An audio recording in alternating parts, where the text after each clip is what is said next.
Assalamualaikum warahmatullahi wabarakatuh. Bangsa Indonesia ingin merdeka, dan walaupun tuan-tuan halangi dengan bom dan dinamit dan meriam yang berasal dari Australia, Amerika dan Inggris, kita akan merdeka. Kita tentu merdeka. Kita pasti merdeka sebagai matahari terbit di hari besok. Kami dari kelompok 6 akan menjelaskan materi tentang demokrasi Indonesia pada mata kuliah Pendidikan Kewarganegaraan dengan dosen pengampu Ibu Sofianita SPD MPD, dengan anggota kelompok Herlizawati, Muhammad Fikri Zamani, dan Rahma Joya Utami, kelas 2B Pendidikan Kimia UIN Suska Riau. Demokrasi. Demokrasi menjadi satu di antara kata yang sering didengar dalam kehidupan sehari-hari, terutama dalam aspek politik. Istilah demokrasi berasal dari bahasa Yunani, yaitu demos dan kratos, yang memiliki arti kekuasaan rakyat. Menurut Kamus Besar Bahasa Indonesia atau KBBI, demokrasi adalah bentuk atau sistem pemerintahan yang seluruh rakyatnya turut serta memerintah dengan perantara wakilnya yang terpilih. Jadi, dapat disimpulkan pengertian demokrasi adalah pemerintahan yang diselenggarakan dari rakyat untuk rakyat dan oleh rakyat. Indonesia menjadi satu di antara negara yang menganut sistem pemerintahan secara demokrasi. Dalam bentuk pemerintahan ini, warga negara dapat berpartisipasi langsung maupun melalui perwakilan, mulai dari perumusan, pengembangan, sampai pembuatan hukum. Bentuk-bentuk demokrasi. Yang pertama, demokrasi langsung. Dalam sistem demokrasi langsung, setiap rakyat berhak memberikan aspirasi melalui pendapat atau suara dalam menentukan sebuah keputusan. Biasanya, setiap rakyat mewakili diri sendiri dalam memilih kebijakan, sehingga secara langsung keadaan politik berada di tangan rakyat. Namun, sistem demokrasi langsung jarang diterapkan di era modern. Hal ini dikarenakan kepadatan penduduk serta kurangnya minat penduduk untuk mempelajari keseluruhan permasalahan politik di negara tersebut. Yang kedua, demokrasi perwakilan. Dalam sistem demokrasi perwakilan, seluruh rakyat memberikan pendapat melalui pemilihan umum dalam memilih wakil rakyat. Fungsi demokrasi.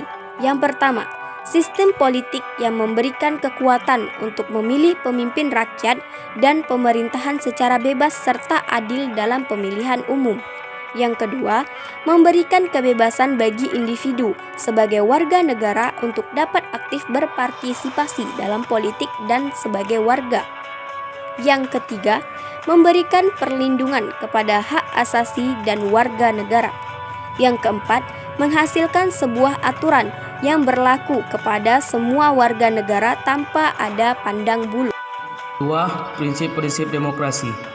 Menurut Al-Madudi, yang dikenal sebagai soko guru demokrasi, terdapat beberapa prinsip demokrasi, di antaranya 1. Kedaulatan rakyat. 2. Pemerintahan berdasarkan persetujuan dari yang diperintah. 3. Kekuasaan mayoritas.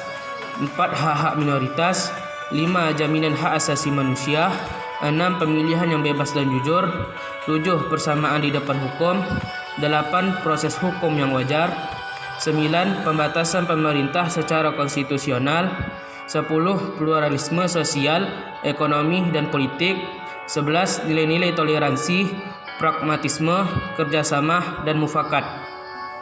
Menurut Henry B. Mayo, sebagai dikutip oleh Miriam Budiarjo dalam bukunya yang berjudul Dasar-Dasar Ilmu Politik, mengungkapkan prinsip dari demokrasi yang akan mewujudkan suatu sistem politik yang demokratis. 1. Adapun prinsip-prinsip tersebut antara lain adalah A. Menyelesaikan perselisihan dengan damai dan secara melembaga. B. Menjamin terselenggaranya perubahan secara damai dalam suatu masyarakat yang sedang berubah.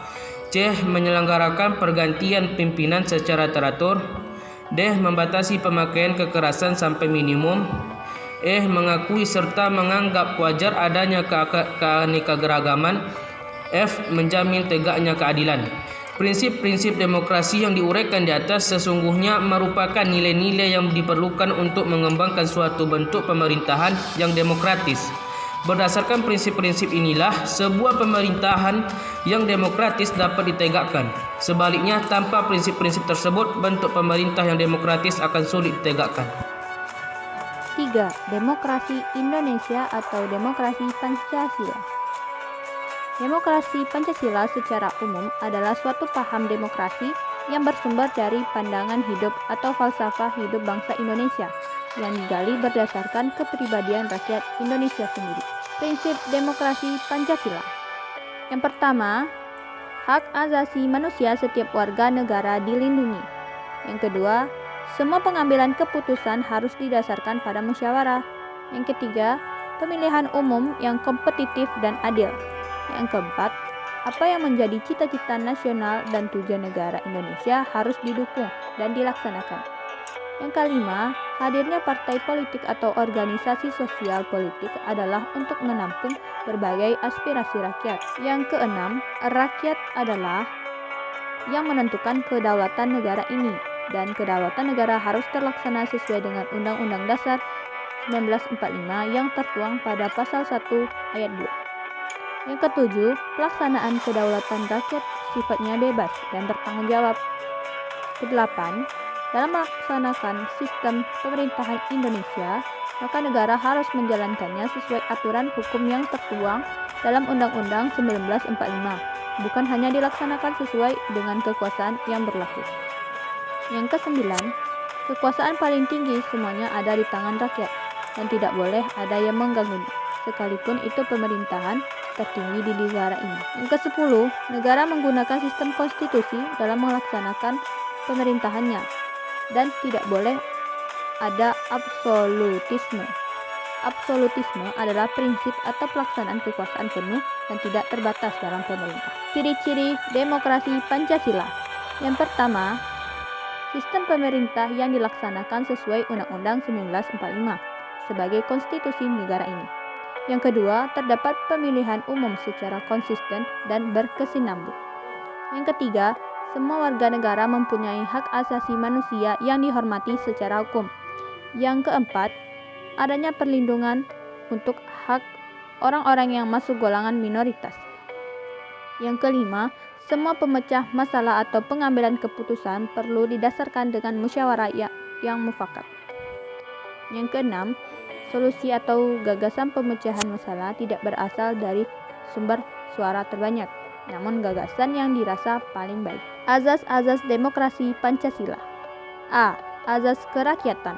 Azas kerakyatan merupakan azas kesadaran untuk cinta kepada rakyat, serta memiliki jiwa kerakyatan, baik nasib maupun cita-cita.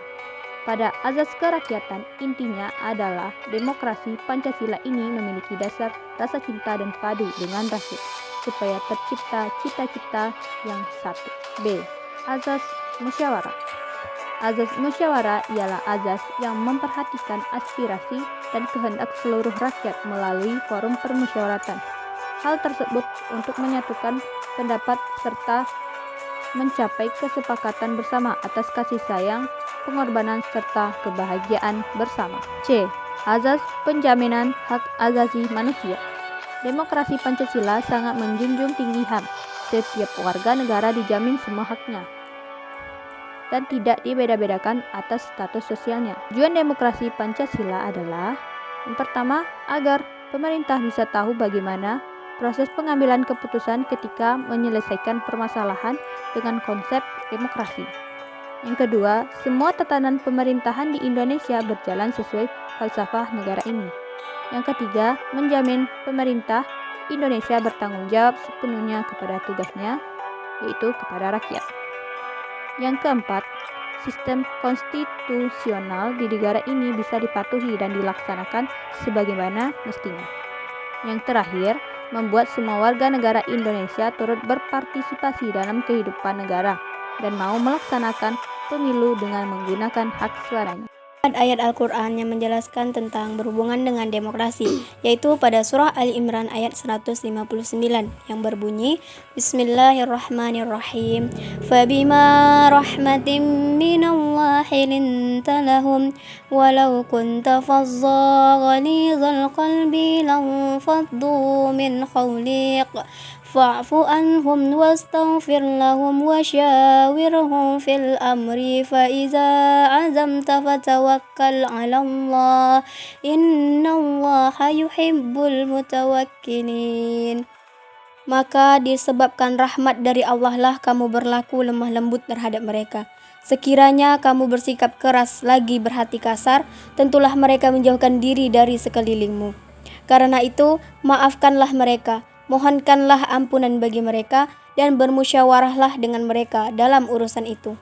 Kemudian, apabila kamu telah membulatkan tekad, maka bertawakallah kepada Allah. Sesungguhnya Allah menyukai orang-orang yang bertawakal kepadanya. Surah Ali Imran ayat 159.